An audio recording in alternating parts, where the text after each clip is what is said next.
Welcome to the Research Works podcast, live from the European Academy of Childhood Disability Conference 2024 in Bruges, Belgium.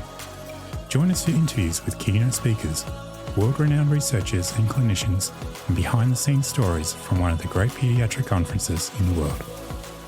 I'm very, very excited for this episode, this conversation with someone who I've wanted to speak to for a long time and have admired from afar reading her work, Professor Kate Himmelmann from University of Gothenburg, Sweden. Welcome to the podcast, Kate. Thank you. It's so nice to have you, and I'm really excited to speak to you about your oral presentation, which is coming up, and it's titled Dyskinetic Cerebral Palsy, Prevalence, Background and Function, 1980 to 2013 in Europe.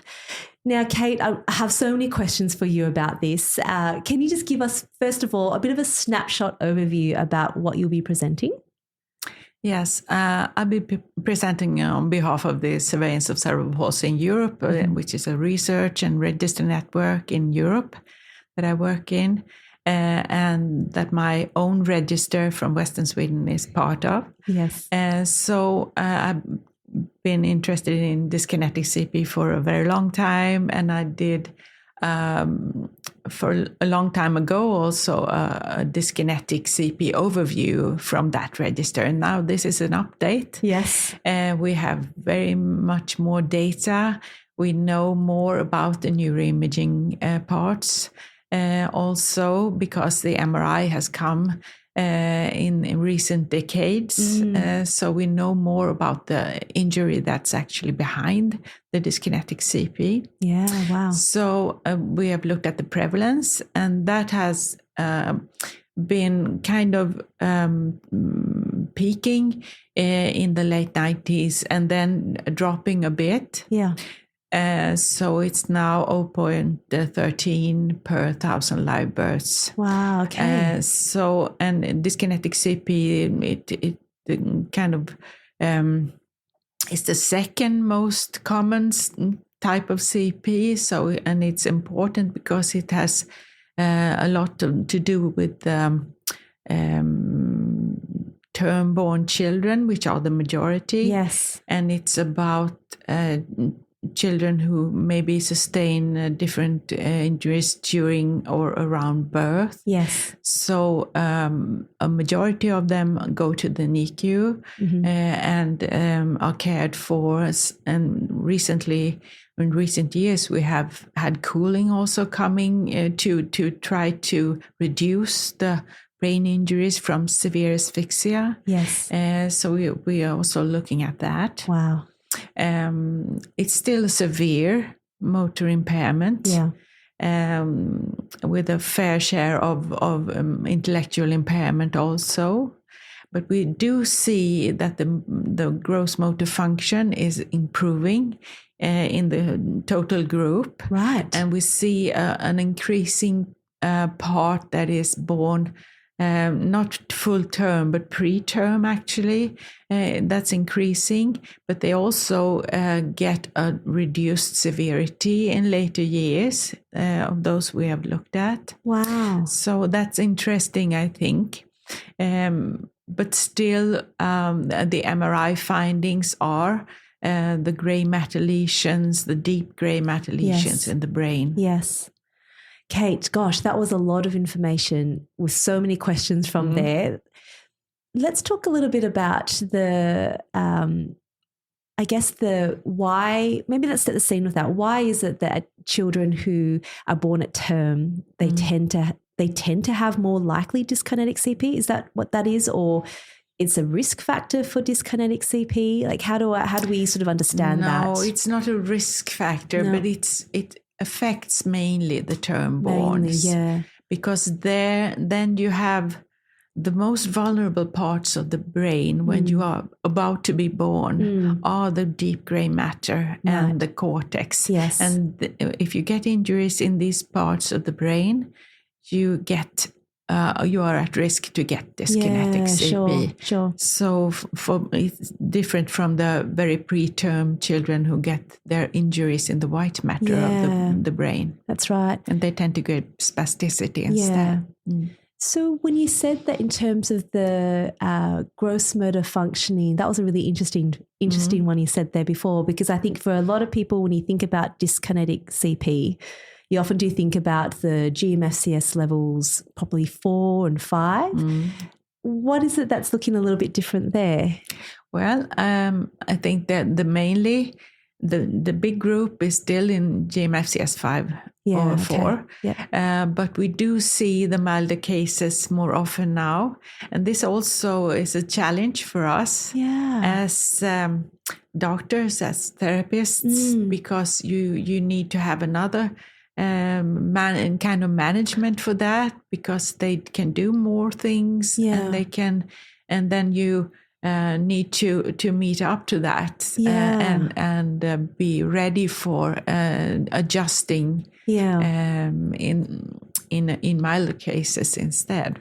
And I can just imagine that. I think about it clinically, and I have seen a few children who are classified within GMS level 2 and 3, and they're ambulant, but then you do need to really think about their safety and what they can do within the school setting. It is actually quite different to a child. That's and we're not really ready for that. I think, and it's another thing is that it may be misdiagnosed because you don't recognize this as dyskinetic CP. True. What would a misdiagnosis look like? What would they say they would have instead? Is that why some people might call them, ataxic CP? Is that what they often would say? Yeah, that could be a thing. Yeah.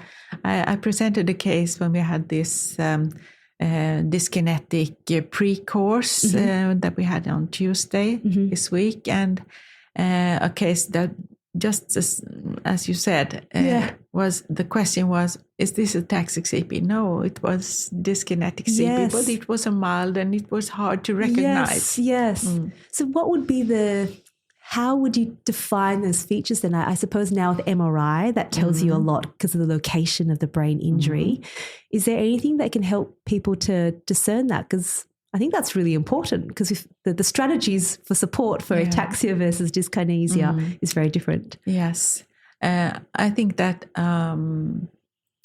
we do have a learning tool in the SCPE that's called the Reference and Training Manual, where we have cases, video cases with the MRI findings and the history of the child. Yes. And I think we need to build such learning tools also for the milder cases, so you recognize them. Yes. And to not miss out on the different management things that need to be done. For sure. And probably something that I probably should have asked a little bit earlier, when we're talking about dyskinetic cerebral palsy, the definition of dyskinesia or dyskinetic CP, can you maybe talk us through that a little bit? Because I think the movement patterns and the movement disorder can look quite different for a lot of children. Maybe can you go through that for us? Yes, dyskinetic CP we have two main categories. The dystonic part, that is the sustained positions that you find yourself in. You have the primitive reflexes and a very severe problems with severe motor impairment usually. Yes. And then you have the choreatitosis with more involuntary movements. So these are the two main groups. Yes. And they are often mixed. Yes. And there can also be some hints of spasticity also in there. Yes. So it's not easy to see what is the main problem for the child at all times, but these dystonia and choreatitosis, these are the findings that you have. And it's so challenging to manage, isn't it?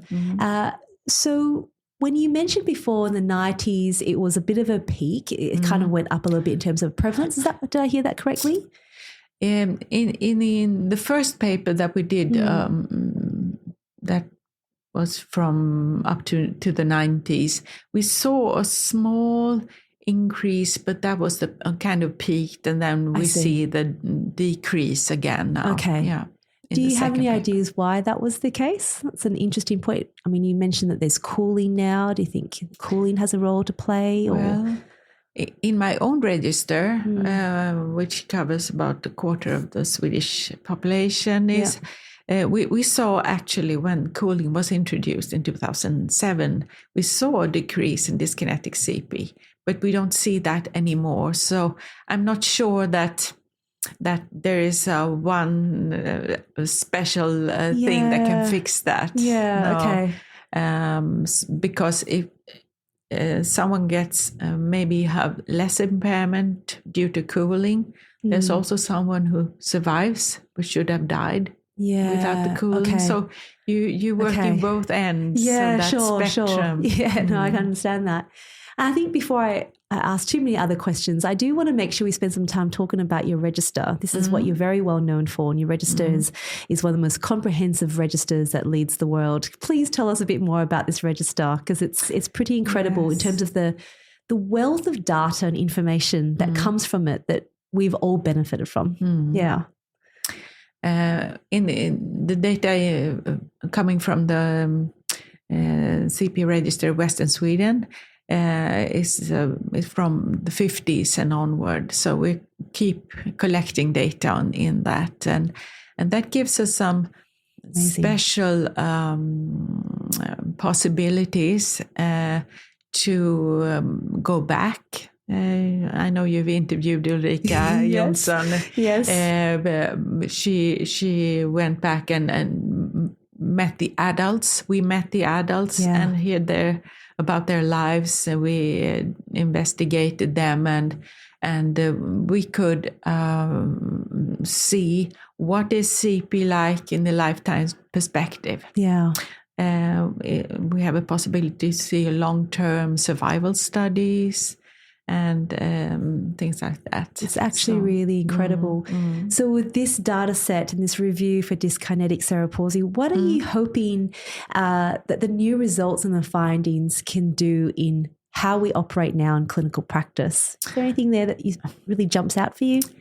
I think that it's important to see what are the children who gets dyskinetic CP today, because we build our knowledge on what has been before. Yeah. So how will the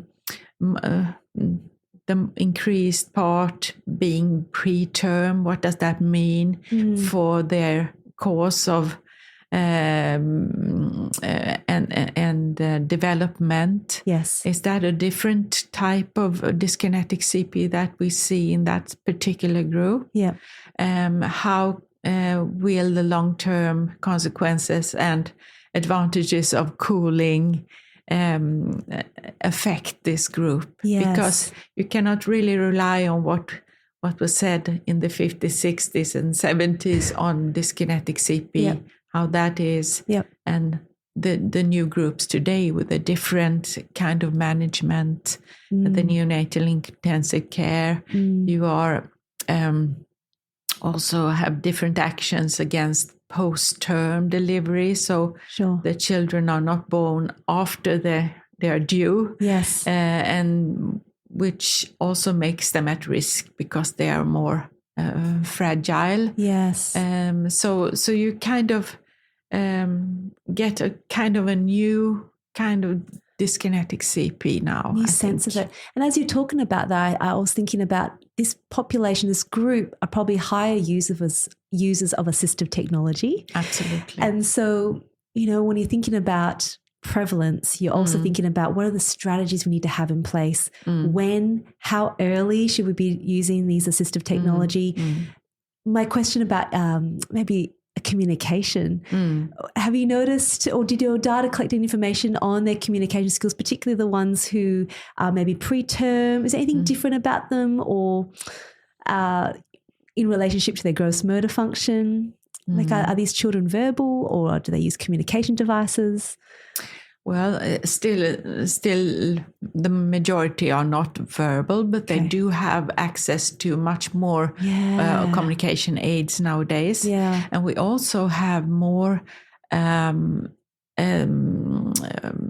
tools to investigate Yes. their language comprehension Yes. with a C-built, Yes. for instance, which is a picture-based tool to actually assess Yes. in a child who is not verbal and who has a severe motor impairment. So we have developed ways to investigate the intellectual function in better ways also. Yes. And particularly Magnus, who you will talk to later. Yes. He made his PhD on all the whole spectrum of severity, really, on ADHD and autism, and that is an intellectual function. So you can investigate that in a more granular way. Nowadays. It's incredible. Look, Kate, it was just an absolute pleasure to speak with you today, and your wisdom in this area is something that I think everyone will benefit from listening to. So thank you to all of our listeners who tune into this episode. I hope that was really useful for you as well. But do stay tuned for more episodes, and I'll talk to you all again really soon. Thanks, everyone. Bye. Thank you.